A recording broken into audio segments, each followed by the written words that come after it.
Hello नमस्कार दोस्तों, हमारे यूट्यूब चैनल सम्राट ITI क्लासेस सीकर में आपका स्वागत है।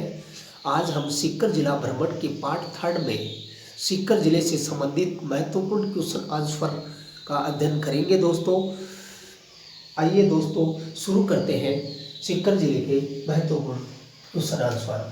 तो राजस्थान में सबसे कम आयु की IAS बनने वाले कौन है? राजस्थान में सबसे कम आयु के IAS बनने वाले कौन है? तो इसमें आ जाएगा गौरव गोयल। गौरव गोयल राजस्थान के सबसे कम उम्र के IAS थे गौरव गोयल, जो सीकर से थे। और दूसरा है राजस्थानी साहित्य के सबसे लंबे गीत का क्या नाम है? राजस्थानी साहित्य के सबसे लंबे गीत का क्या नाम है? तो दोस्तों इसमें आ जाएगा चिरंजा। चिरंजा राजस्थानी साहित्य का सबसे लंबा लोकगीत है। और दोस्तों ये 52 मिनट का है। कितना है? 52 मिनट। और जीण माता का गीत है। जीण माता। और जीण माता सीकर में मंदिर है जीण माता का।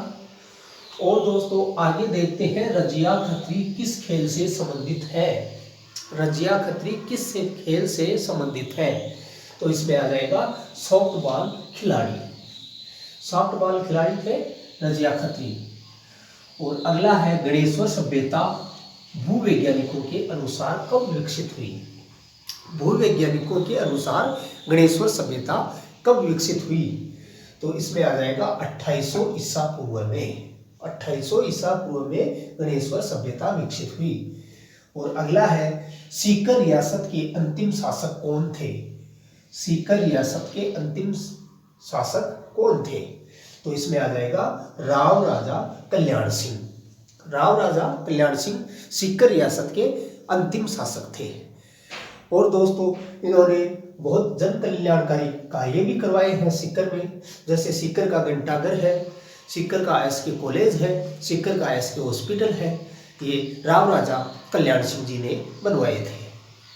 और अगला है दोस्तों जमनालाल बजाज का जन्म स्थान कहाँ पर है? जमनालाल बजाज स्वतंत्रता सेनानी, जिनका जन्म स्थान कहाँ है? तो इसमें आ जाएगा काशिकाबास सीकर। सीकर के काशिकाबास ग्राम में इनका जन्म हुआ था। और ये गांधी जी के 5वें पुत्र के नाम से भी जाने जाते हैं। और अगला है दोस्तों देश की प्रथम पद्म विभूषित महिला कौन है? तो ये है जानकी देवी बजाज। देश की प्रथम पद्म विभूषित महिला जानकी देवी बजाज है, जो कि जमनालाल बजाज की धर्मपत्नी भी है। और दोस्तों अगला है कांतली नदी के किनारे किस सभ्यता का विकास हुआ? कांतली नदी के किनारे किस सभ्यता का विकास हुआ? तो इसमें आ जाएगा गणेश्वर सभ्यता। गणेश्वर सभ्यता कहाँ है दोस्तों? गणेश्वर नीमका थाना, सीकर के नीमका थाना में गणेश्वर सभ्यता है। और अगला है सीकर का वह दुर्ग जिसे अकाल राहत योजना में बनाया गया। सीकर का वह दुर्ग जिसे अकाल राहत योजना में बनाया गया, ये है लक्ष्मणगढ़ दुर्ग। और लक्ष्मणगढ़ दुर्ग का निर्माण किसने करवाया दोस्तों? राव राजा लक्ष्मण सिंह ने करवाया था। और 1805 ईस्वी में इसका निर्माण करवाया था।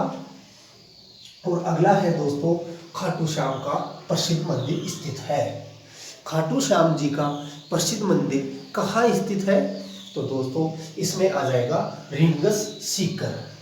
रिंगस सीकर में खाटू श्याम जी का मंदिर स्थित है। और अगला है दोस्तों सीकर की सीमा कितने जिलों को छूती है? सीकर की सीमा कितने जिलों को छूती है? तो सीकर की सीमा 4 जिलों को छूती है दोस्तों। चूरू, झुंझुनू, नागौर, जयपुर। चूरू कौन सी सीमा को छूता है? पश्चिमी उत्तर पश्चिमी सीमा को चूरू छूता है।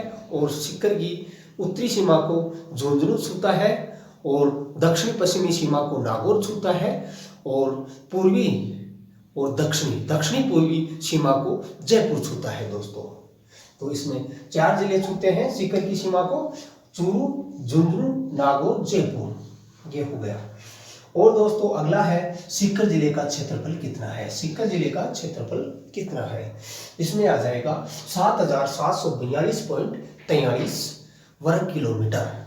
यदि वर्ग किलोमीटर में पूछता है आपसे सवाल तो 7,742.43 वर्ग किलोमीटर, और वर्ग मील में पूछा जाता है यदि कंपटीशन में तो 2989.37 वर्ग मील, 2989.37 वर्ग मील हो जाएगा दोस्तों। और अगला है जीण माता का मेला कब लगता है। जीण माता का मेला कब लगता है। जीण माता का मेला चैत्र और अश्विन नवरात्रों में लगता है। और कब लगता है, एकम से लेके नवमी तक जीण माता का मेला लगता है दोस्तों। तो अश्विन और चैत्र के नवरात्रों में लगता है। और अगला है सीकर को रियासत काल में किस नाम से जाना जाता था। सीकर को रियासत काल में किस नाम से जाना जाता था। सीकर को रियासत काल में वीरभान का बास के नाम से जाना जाता था। वीरभान का बास के नाम से जाना जाता था। और अगला है दोस्तों लप्पा लप्पी किरण बांकड़ी किसके प्रकार है। लप्पा लप्पी किरण बांकड़ी किसके प्रकार है, तो ये दोस्तों गोटा के प्रकार है। किसके प्रकार है, गोटा के प्रकार है। और गोटा उद्योग के लिए खंडेला कस्बा प्रसिद्ध है। खंडेला कस्बा जो कि सीकर में है वो प्रसिद्ध है। और आला गीला अरायसा पड़ा के नाम से जाना जाता है। तो इसमें आ जाएगा दोस्तों फ्रेस्को भित्ति चित्र शैली।